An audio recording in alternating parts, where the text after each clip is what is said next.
Okay, magandang gabi mga kapatid, mga kaibigan. Meron tayong panoorin isang CFD patungkol sa December 25. So ating tingnan ang kanyang rebuttal. Sagutin po natin itong atake ni Ivan Nakwa. Sabi niya, ang Panginoong Hesus daw ay hindi daw pinanganak ng December 25. Pero wala naman siyang sinabi na kung hindi December 25, anong buwan at petsa. Hindi naman kasi pwede sasabihin mo na mali, pero ikaw mismo hindi mo alam kung kailan at saan, di ba? Anong buwan at petsa ipinanganak si Jesus. Natural, hindi mo talaga mabasa yan sa Biblia. Hindi raw mabasa sa Biblia. So yun, inamin na pala niya na hindi talaga nababasa sa Biblia yung December 25 na pinanganak si Jesus Christ. So wala na, no? Siya mismo ang nahuli sa kanyang patibong. Kasi ang Biblia ay hindi naman yan kalendar. Tinatanong nga kita kung kailan ipinanganak si Saint John the Baptist. Di ba isa kang Baptist? Ivan Nakwa? Isa kang Baptist tapos hindi mo alam kung kailan ipinanganak si Saint John the Baptist? Anong klase yan? Nagpapatawa ka ba? Ito po ang kanyang sinabi. Panoorin po natin yung kanyang sinabi. Ito po ang sabi ni Mr. Nakwa. Ivan Nakwa. Ito po ang kanyang sinabi. Sabi mo itatago sa'yo yung ribat ko. Ito ngayon, yung ribat ko patungkol dyan sa video na sabi mo. Panoorin muna natin yung video mo. Okay, magandang hapon mga kapatid, mga kaibigan. So malapit na naman ang December 25. Marami na namang tradisyon na pinupursigi na sa December 25 raw ay si Jesus Christ pinanganak. So wag kayong maniwala kapatid dahil hindi po yan totoo, hindi po yan biblical at hindi po yan nakikita sa Biblia. Ito mismo patunay. Si Saint John the Baptist ipinanganak ng John 24. Ulitin ko ito makikita mo kasunod na to. Si Saint John the Baptist ipinanganak ng John 24. Sabi ni CFD na si John the Baptist raw ay pinanganak noong June 24. Ano kayang year? Buti pa itong taong to mahilig sa sa haka-haka. Hindi naman binanggit sa Biblia kung anong taon, anong buwan at anong pizza. Magaling talaga magdagdag ito si CFD. Basta Roman Catholic Church, proud spotted, kulto.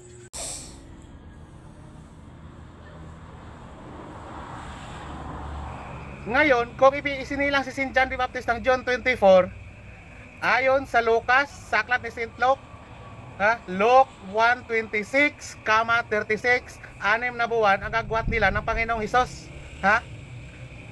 Magbilang tayo. Mula John 24, iyan ay papatak sa December 24. Kaso lang, ayon sa mga Hudyo, pagdating ng alas 6, ibang araw na yan. Ang Panginoong Hesus ipinanganak ng gabi na. So ibig papatak na yon sa December 25. Mr. Ivan Nakwa. Ngayon, itong video ko ngayon, iriribat mo naman to. Gusto ko makita mo ang video ito. Mula John 24, magbilang ka ng 6 months. Iyan ay papatak ng December 24. Di ba? Ayon sa kultura ng mga Hudyo, pagdating ng alas 6 ng hapon, ibang araw na yan. Ang Panginoong Hesus, ipinanganak gabi na. So ngayon, mula June 24, magbilang ka ng 6 months, 6 na buwan. Iyan ay papatak ng December 24. Pero ipinanganak si Jesus gabi na, at ayon sa kultura ng mga Hudyo, pagdating ng alas 6 ng hapon, ibang araw na yan. Kaya December 25 si Jesus ipinanganak. December 25. Gusto kita makita, mag-rebat ka sa video ito kasi nirebat na kita eh. Okay, so ngayon ating i-rebat ito yung sabi ni Darnell ng CFD. Okay, so ang tanong dito, December 25 ba talaga ipinanganak si Jesus Christ?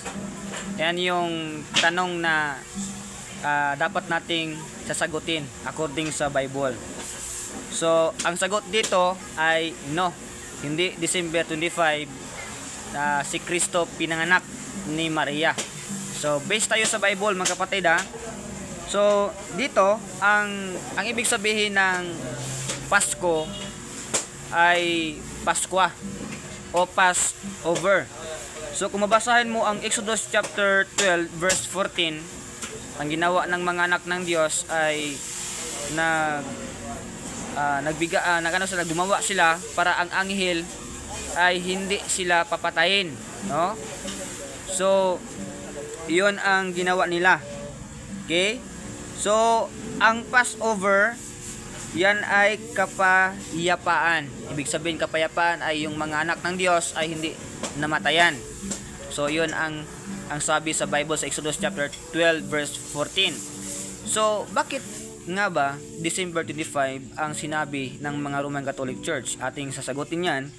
So, sa December 25, mga kapatid, mga kaibigan, ito po ay invento na 330 AD. Okay, so January 6, pista ito ng pagano. O, tandaan po natin na ang December 25 na sinasabi nila ay si Kristo pinanganak, yan po ay invento. 330 AD. At yung pizza, January 6. Kaso, kanilang minumove na sa sa December 25. So, ating babasahin ngayon ang Luke chapter 2 verse 2 and 3. So, sabi dito, and this taxing was first made when Cyrenius was governor of Syria, and all went to be taxed, everyone into his own city. So, ibig sabihin dito sa Luke chapter 2 verse 2 and 3, ito po ay census, no? So, sila po ay nag house to house, tapos sila ay sinisensus ng mga tao. At dito sa verse 6 and 7, and so it was that while they were there, the days were accomplished that he should be delivered.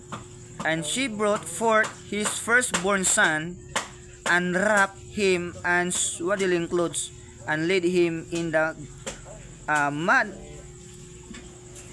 because there was no room for them in the inn.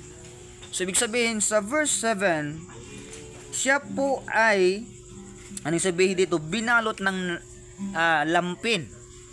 Okay? So, dito, hindi pwede na ilagay si Jesus Christ ni Maria sa pusungan. Okay? Kung mayroong mga tupa doon, tiyak na si Jesus Christ ay makakain. So, bakit nilagay ni Maria si Jesus Christ doon sa pusungan? Dahil yung mga tupa na yon ay lumabas. Ibig sabihin, mga kapatid, kaibigan, kung yan po ay winter, dapat bawal na ang isang pastor o ang isang pastor na papalabasin niya yung kanyang mga karnero para papakainin. Ano naman ang makakain kung may mga snow? 'Di ba? Sa araw ng Disyembre, yan po ay winter. Okay? So, may posibilidad talaga na hindi pwede makakain ang mga karnero kung sa araw ng winter sila lumabas. Okay? So, nung nilagay ni Maria si Jesus Christ, wala pong mga tupa ron o karnero. So, dito, sa verse 8, mga kapatid, and there were in the same country shepherds abiding in the field, keeping watch over their flock by night. Ayon, sumalinaw dito, no? Sa verse 8, mga tupang pinapastol, hindi sila pwede magpastol kung umuulan o nagyelo at hindi makain ng damo kasi may yelo nga. So, ngayon, tama ba na December 25 pinanganak si Jesus Christ? Ang sagot sa Bible, no. Okay. Very simple po ang Bible, no? Siya na po ang nag-explain at hindi po December 25. No? Silent ang Bible patungkol po sa birth ni Jesus Christ. Hindi mo dito mabasa sa Luke chapter 2 verse 1 down to 8 na yan ay December 25. Kasi unang-una, sablay na yung invento year 330 AD sa January 6, tapos nilipat sa December 25. Ano yan? Nagkakamali ng pizza sa January 6, kaya nilipat sa December 25. Unang-una, mali na yung invento. Ikalawa, hindi binanggit sa Biblia. Ayan, sumalinaw. Okay, so ito pa. Gagamitin natin ang Book of Encyclopedia ng Roman Catholic Church. Ano ang sinasabi? Sa Catholic Encyclopedia Volume 2, page 607. Christmas, the feast of the Savior's birth, is called Christmas. The Mass of Christ, it is celebrated on December 25 and is one of the main tests of the liturgical years. Okay?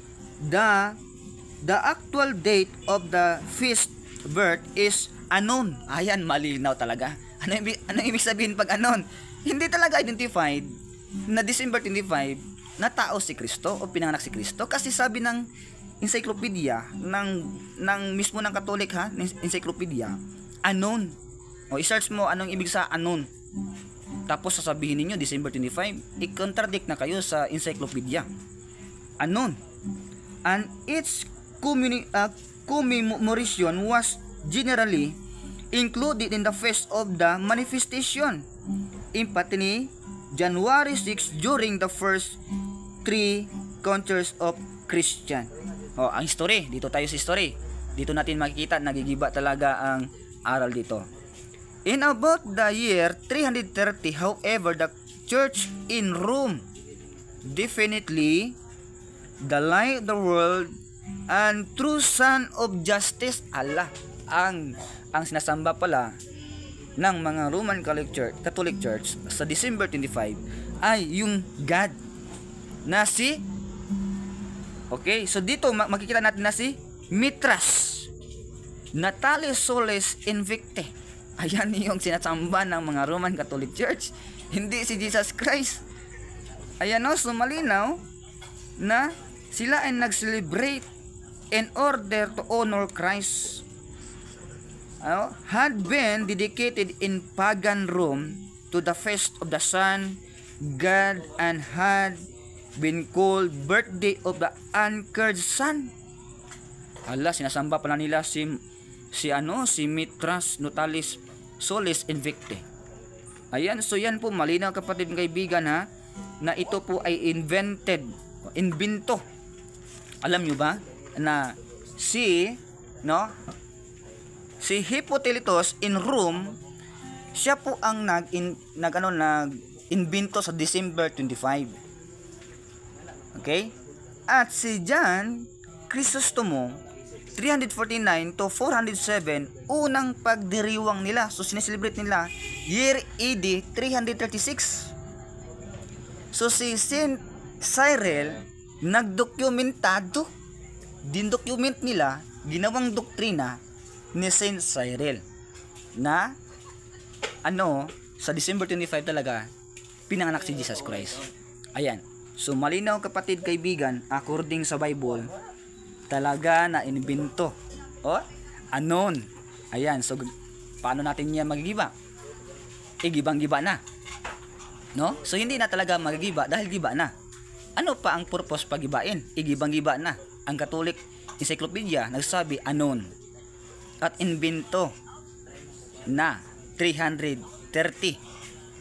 At sila po ay nag-promote ni Saint Cyril 336.